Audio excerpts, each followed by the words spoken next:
ये देख विक्रम, देख देख विक्रम, ए विक्रम, अरे घुमा घुमा घुमाना विक्रम, देखना विक्रम।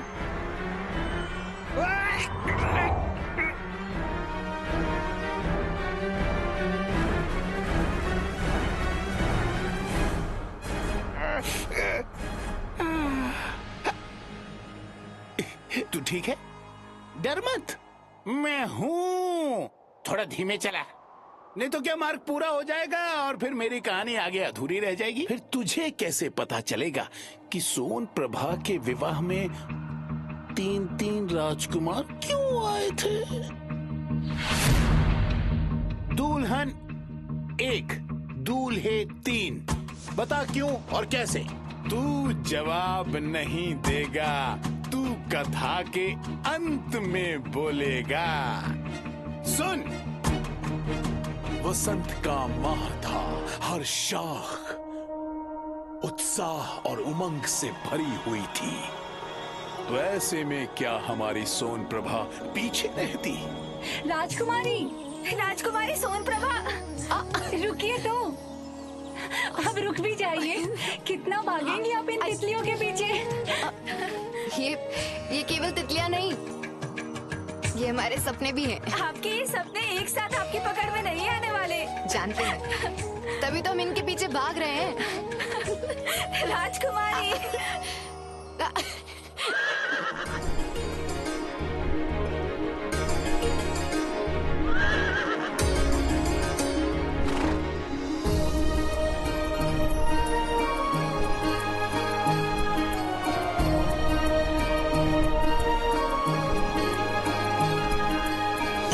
राजकुमार कौन है? आप ही की तरह सपनों के दीवाने हैं।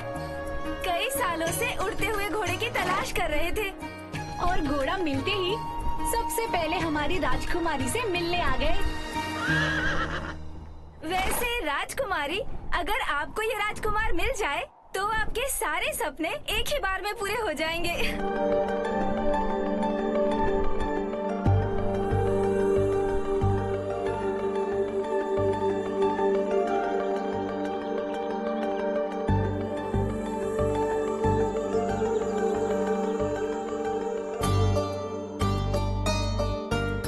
राजकुमार, वैसे आपका परिश्रम सफल हुआ, पर ये घोड़ा उड़ता कैसे है? क्या आपको कोई जादू भी आता है? नहीं, जैसे हम चलना जानते हैं वैसे ही मेरा घोड़ा उड़ना जानता है। राजकुमारी, आपको ये मेरा घोड़ा कैसा लगा? सच कहे तो बिल्कुल स्वप्न जैसा। हमने तो उड़ते हुए घोड़े के बारे में केवल कहानियों में सुना था, किंतु आपके कारण आज हमने साक्षात देख भी लिया। मैं इसे परीलोक से लाया हूँ। परीलोक से? आपको डर नहीं लगा इस घोड़े पर बैठकर आसमान में उड़ते हुए? ऊंचाई से ये दुनिया और भी खूबसूरत लगती है राजकुमारी। हम नहीं मानते। राजकुमारी, यदि आप अनुमति दें तो मैं आपको आकाश की सैर करा सकता हूँ। नहीं नहीं नहीं, हम आपके घोड़े पर कैसे बैठ सकते हैं? आपने इतनी परिश्रम किया और उसके पश्चात आपको ये घोड़ा हासिल हुआ है। हम आपके घोड़े पर नहीं बैठ सकते। धन्यवाद। राजकुमारी, यदि आप इस घोड़े की सवारी करती हैं तो मैं समझूंगा कि इसे प्राप्त करने का मेरा उद्देश्य पूरा हुआ।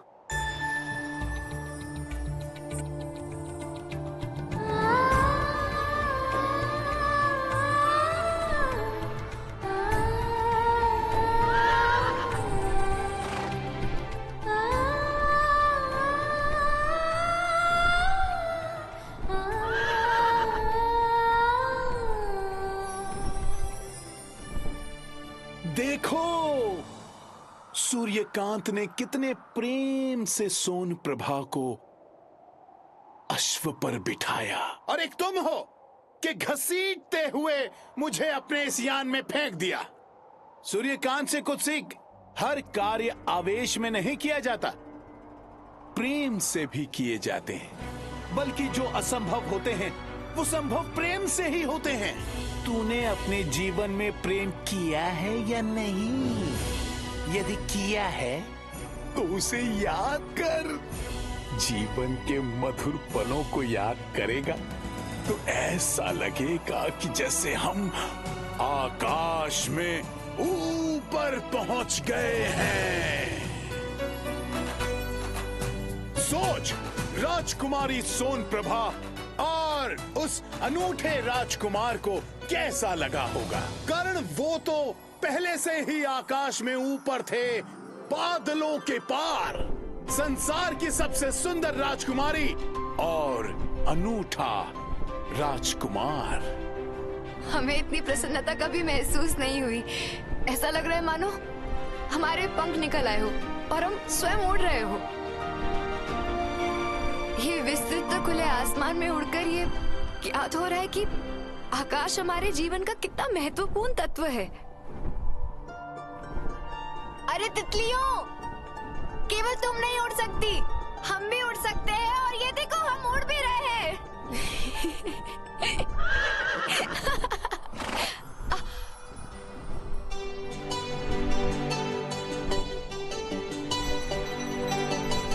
हमें क्षमा करना। हमने प्रसन्नता में आकर कई सारी बातें कह दी।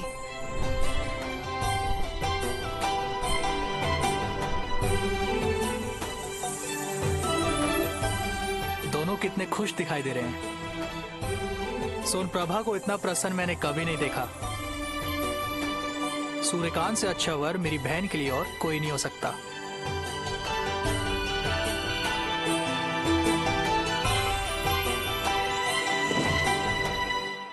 हमारे साथ आकाश की सैर करने में आपको डर तो नहीं लगा?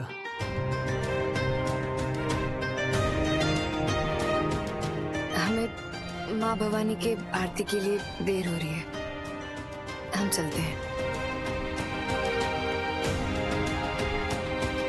प्रेम के लिए कभी कभी सदियां भी कम पड़ जाती हैं, तो कभी कभी एक पल भी पर्याप्त होता है। और वो पल वही था। संभवतः वो पल वहीं ठहर जाता, समय रुक जाता, कहानी थम जाती, पर वैसे हुआ नहीं। एक दिन सोन प्रभा अपनी कुलदेवी के दर्शन करने चली गई।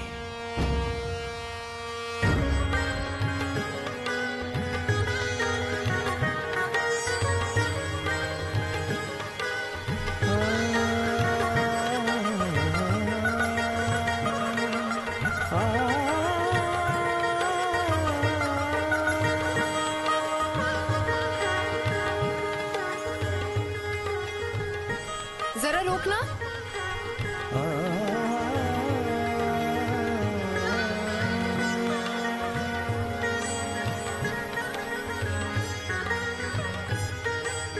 कहाँ जा रही हो सोन प्रभा?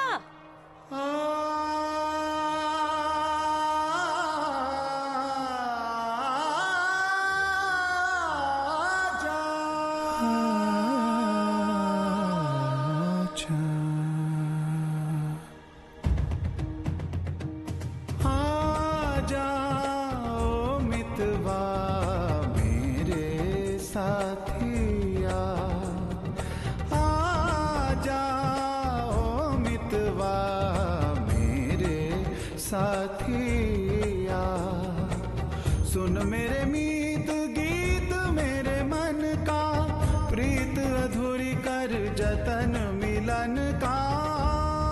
जा गमधनि दा गमधनि दा मद गम सग निसा पनि सग मग स आजा निसा निसा दा सग सग म गम गम धा धा निसा निधा निसा आजा ओ मितवा मेरे साथिया।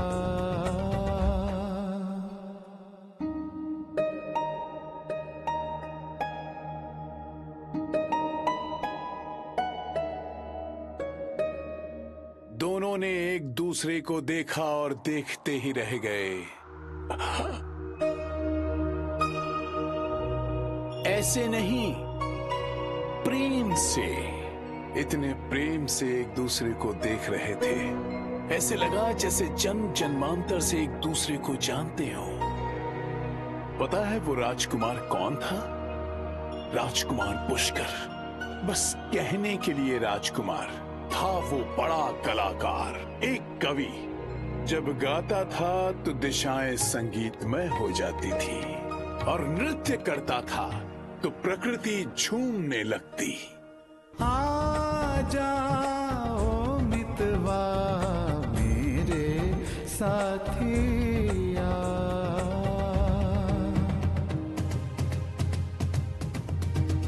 नैन मेरे तेरे दरस के प्यासे, सांसों के तार भी टूटे जरा से। आहे देखे राहे आजा,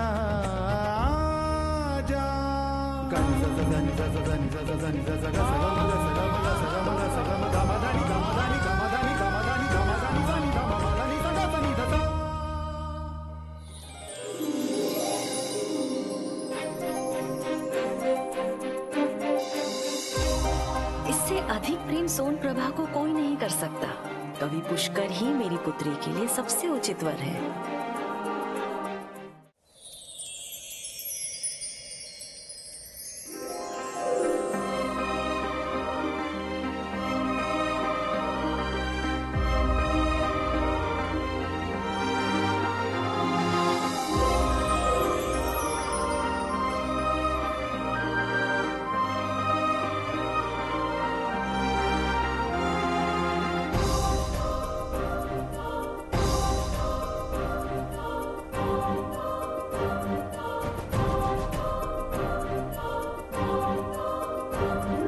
एक स्त्री का आंचल केवल आंचल नहीं होता।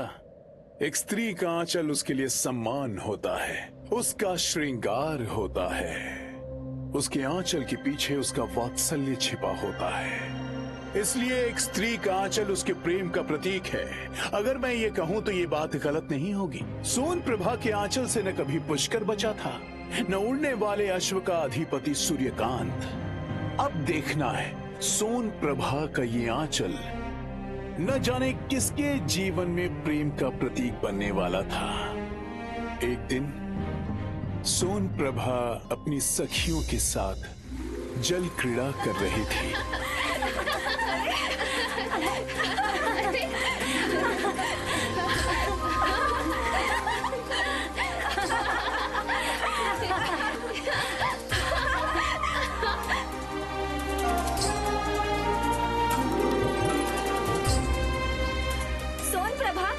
पता है कल मेले में जलेबी वाला क्या बोल रहा था? क्या कह रहा था जो मेरी एक सेर जलेबी खाएगा उसे मनपसंद जीवन साथी मिलेगा। मैंने तो उसकी 2 सेर जलेबी खा ली और मुझे अपच हो गया।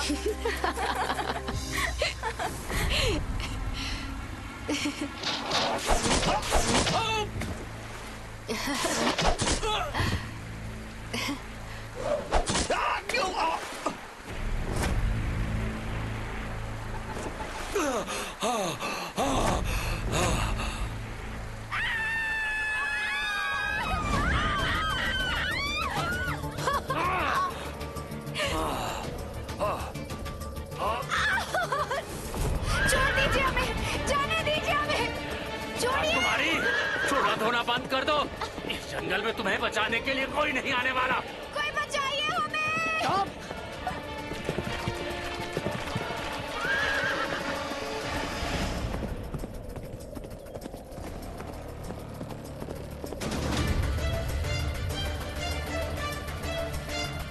कोई बचाइए हमें। लगता है किसी का जीवन संकट में है। छोड़िए, छोड़िए वरना आपके लिए बहुत हानिकारक होगा। हमारे कहता हूँ चुप हो जाओ। चुप।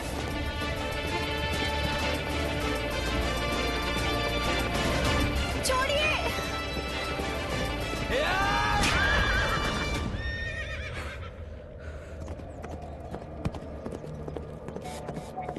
अधर्म जहाँ हो वहीं उसे रोक देना चाहिए। राजकुमार वीरभद्र। तो तुम आए हो हमारा रास्ता रोकने। राजकुमार वीरभद्र, मेरी मानो तो वापस चले जाओ, वरना अनंतपुर अपना उत्तराधिकारी खो देगा। चले जाओ यहाँ से। और मैं कहता हूँ कि राजकुमारी को छोड़ दो, वरना तुम्हारी गर्दन धड़ से अलग हो जाएगी।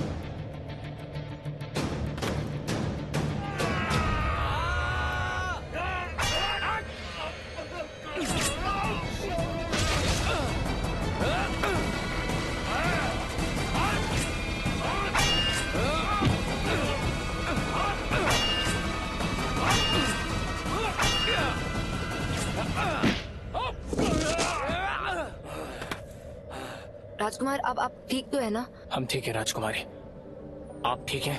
जी, धन्यवाद। पुत्री, आप ठीक तो है ना? हम तो आपके अपहरण की सूचना पाकर घबरा गए थे। नहीं पिताजी, हम बिल्कुल ठीक हैं। पिताजी, आप जानते हैं, इन्होंने अपनी जान दांव पर लगाकर हमारे प्राणों की रक्षा की।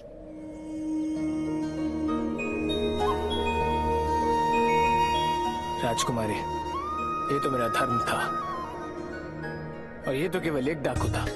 इसके स्थान पर अगर पूरी की पूरी सेना होती तो भी वीरभद्र आपकी रक्षा के लिए पीछे नहीं हटता।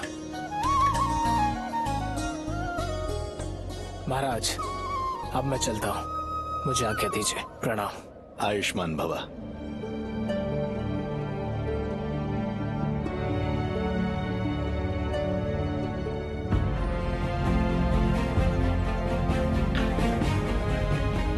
वीरभद्र से उत्तम वर सोनप्रभा के लिए नहीं हो सकता, क्योंकि ऐसा वीर ही उसे जीवन भर सुरक्षा दे सकता है। पिताश्री, सूर्यकांत एक चक्रवर्ती सम्राट के पुत्र हैं और उनसे धनवान इस जम्बूद्वीप में कोई नहीं है, इसलिए मेरी बहन के लिए उनसे अच्छा वर कोई नहीं हो सकता। पुत्र, धन अर्जित किया जा सकता है, परंतु वीरता नहीं। और वीरभद्र जैसा साहसी पुरुष इस संसार में कोई दूसरा नहीं है। इसलिए हमारे विचार से तो हमारी पुत्री के लिए वीरभद्र ही उपयुक्त वर होगा। धन और बल से हमारी पुत्री का क्या लेना देना? उसे तो केवल ऐसा पति चाहिए जो उसे प्रेम कर सके, और कवि पुष्कर से अधिक प्रेम उसे और कोई नहीं कर सकता। इसीलिए अगर हमारी सोनप्रभा का विवाह होगा तो केवल और केवल कवि पुष्कर से ही होगा। महारानी, देखा जाए तो हम तीनों ही अपनी अपनी जगह पर सही हैं, परंतु हम तीनों में से सबसे सही कौन है, इसका निर्णय तो अब हमारी पुत्री ही करेगी।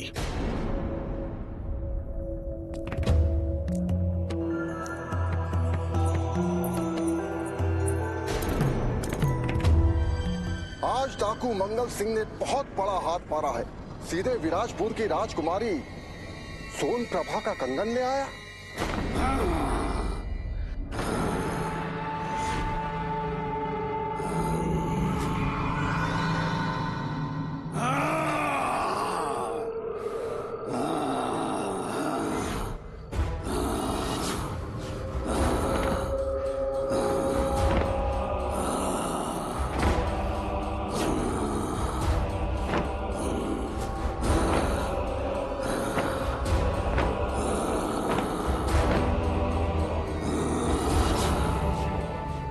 भोजन कहाँ है? दानवराज, आज मैं आपके लिए उससे भी बड़ा उपहार लाया हूँ। एक ऐसा उपहार जिसे पाकर आपकी भूख जीवन भर के लिए शांत हो जाएगी। और वो उपहार है ये विराजपुर की राजकुमारी सोनप्रभा का कंगन।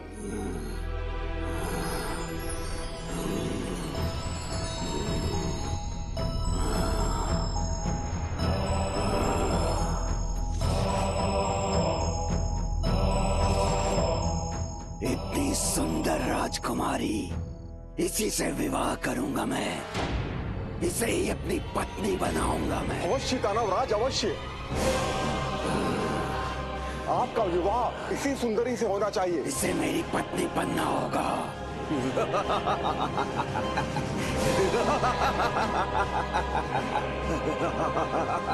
विक्रम, कहाँ वो सोन प्रभा अति सुंदर और कहाँ वो दानव अति भयंकर।